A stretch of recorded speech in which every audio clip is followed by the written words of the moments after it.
The Journal of Dr. Victor Frankenstein. One of the phenomena which always had attracted my attention was the structure of the human frame, and indeed any animal endowed with life. Whence, I often asked myself, did the principle of life proceed? I became acquainted with the science of anatomy, but this was not sufficient. To examine the causes of life, we must first have recourse to death. I must observe the natural decay of the human body. I spent days and nights in vaults and mortuaries. I saw how the fine form of man degraded and wasted. I saw how the worm inherited the wonders of the eye and brain. I analyzed the change from life to death and death to life until, from the midst of this darkness, a sudden light broke in upon me. A light so brilliant and wondrous, yet so simple. I was surprised that among so many men of genius who had directed their inquiries towards the same science, that I alone should discover so astonishing a secret. Remember, I am not recording the visions of a madman. After days and nights of incredible labor and fatigue, I succeeded in discovering the cause of generation and life. Nay, more, I became myself capable of bestowing animation upon lifeless matter. I see by your eagerness, my friend, that you expect to be informed of the secret with which I am acquainted. That cannot be. Listen patiently, and you will easily perceive why.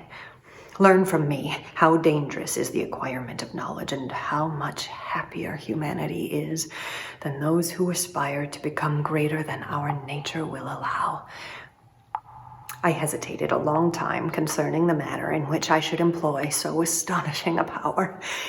Although I possessed the capacity of bestowing animation, yet to prepare a frame with all its intricacies of fibers and muscles and veins still remained a work of inconceivable difficulty. I doubted at first whether I should attempt the creation of a being like myself or one of simpler organization. But my imagination was too much exalted to permit me to doubt my ability to give life to an animal as complete and wonderful as we. It was with these feelings that I began the creation of a human being. As the minuteness of the parts formed a great hindrance to my speed, I resolved to make the being a gigantic stature. That is to say, about 8 feet in height. After having spent some months collecting my materials, I began. No one can conceive the variety of feelings which bore me onwards like a hurricane. Life and death appeared to me ideal bounds which I should first break through and pour a torrent of light into our dark world. A new species would bless me as its creator and source. Many happy and excellent natures would owe their being to me. No parent could claim the gratitude of a child so completely as I should deserve theirs. Pursuing these reflections, I thought that if I could bestow animation upon lifeless matter, I might in process of time renew life where death had devoted the body to corruption. I pursued my undertaking with great ardor. My cheek had grown pale with study, and my person had become emaciated with confinement. Sometimes, on the very brink of certainty, I failed. Yet still, I clung to the hope which the next day or hour might realize. The moon gazed on my midnight labors while I collected bones from forgotten graveyards and disturbed with profane fingers the tremendous secrets of the human frame.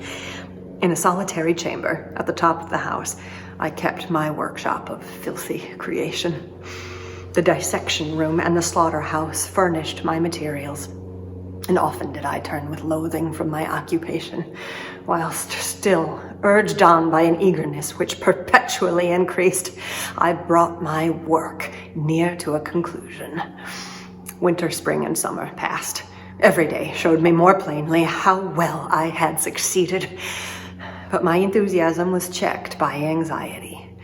Every night I was oppressed by a slow fever, and I shunned my fellow creatures as if I had been guilty of a crime. The energy of my purpose alone sustained me. My labors would soon end when my creation should be complete. It was on a dreary night in November that I beheld the accomplishment of my toils. With an anxiety that almost amounted to agony, I collected the instruments of life around me, that I might infuse a spark of being into the lifeless thing that lay at my feet. It was already 1 a.m. The rain pattered dismally against the panes, and my candle was nearly out when I saw the dull yellow eye of the creature open. It breathed hard. A convulsive motion agitated its limbs. How can I describe my emotions at this catastrophe, or how delineate the wretch whom, with such infinite pains and care, I had endeavored to form? His limbs were in proportion, and I had selected his features as beautiful. Oh, beautiful, great God. His sallow skin scarcely covered the work of muscles and arteries beneath. His hair was of a lustrous black and flowing, his teeth of a pearly whiteness, but these luxuriances only formed a more horrid contrast with his watery eyes that seemed almost of the same color as the white sockets in which they were set, his shriveled complexion and straight black lips. I had worked hard for nearly 2 years for the sole purpose of infusing life into an inanimate body, but now that I had finished, the beauty of the dream vanished, and breathless horror and disgust filled my heart. Unable to endure the aspect of the being I had created, I rushed out of the room and continued a long time traversing my bedchamber, unable to compose my mind to sleep. At length, I threw myself on the bed in my clothes, endeavoring to seek a few moments of forgetfulness. But in vain. I was disturbed by the wildest dreams. I thought I saw Elizabeth in the bloom of health, walking in the streets. Delighted and surprised, I embraced her, but as I imprinted the first kiss on her lips, they became livid with the hue of death. Her features appeared to change, and I thought that I held the corpse of my dead mother in my arms. A shroud enveloped her form, and I saw the grave worms crawling in the folds of the flannel. I started from my sleep with horror. A cold dew covered my forehead, my teeth chattered, and every limb convulsed, when, by the dim light of the moon, I beheld the monster whom I had created. His eyes, if eyes they may be called, were fixed on me. His jaws opened, and he muttered some inarticulate sounds, while a grin wrinkled his cheeks. One hand was stretched out, seeming to detain me, but I escaped and rushed downstairs.